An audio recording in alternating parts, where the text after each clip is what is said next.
வணக்கம். கேட்டதில் பிடித்த கதை. யமதர்மராஜன் வந்து ஒரு குருவிய உத்து பார்த்துக்கிட்டே இருந்தாராம். இத பார்த்த கருட பகவான் வந்து இந்த குருவிய காப்பாத்தணுமே அப்படின்னு சொல்லிட்டு, இந்த குருவிய அப்படியே பிடிச்சு கொண்டு போய் பல கிலோமீட்டர் தூரத்துல கொண்டு போய் ஒரு மரப்பொந்துக்குள்ள உள்ள வச்சிரலாம் அப்படின்னு சொல்லிட்டு பறந்து கொண்டு போய் அத உள்ள வச்சுட்டாரு. உள்ள வச்சுட்டு இங்கிட்டு திரும்புறதுக்குள்ள அதுக்குள்ள இருந்த ஒரு பாம்பு வந்து இந்த குருவிய பிடிச்சு அப்படியே சாப்பிட்டுச்சு. அவர் கண்ணு முன்னாடியே சாப்பிட்டுருச்சு. அப்ப வந்து அவர் ரொம்ப வருத்தப்பட்டாரு கருட பகவான். அடடா! இந்த குருவிக்கு நம்மளே யமன் ஆயிட்டோமே அப்படின்னு சொல்லிட்டு வருத்தப்பட்டாருங்க.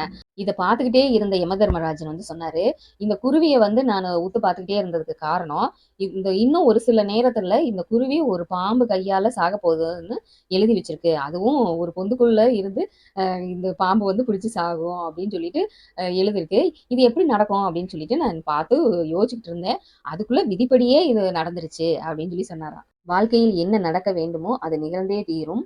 அதனால அது குறித்து கவலைப்பட்டுக் கொண்டு இருக்காமல் வாழ்க்கையை வாழுங்கள். நன்றி. இந்த கதை பிடிச்சிருந்துச்சு அப்படின்னா லைக் பண்ணுங்க, சப்ஸ்கிரைப் பண்ண மறக்காதீங்க. நன்றி.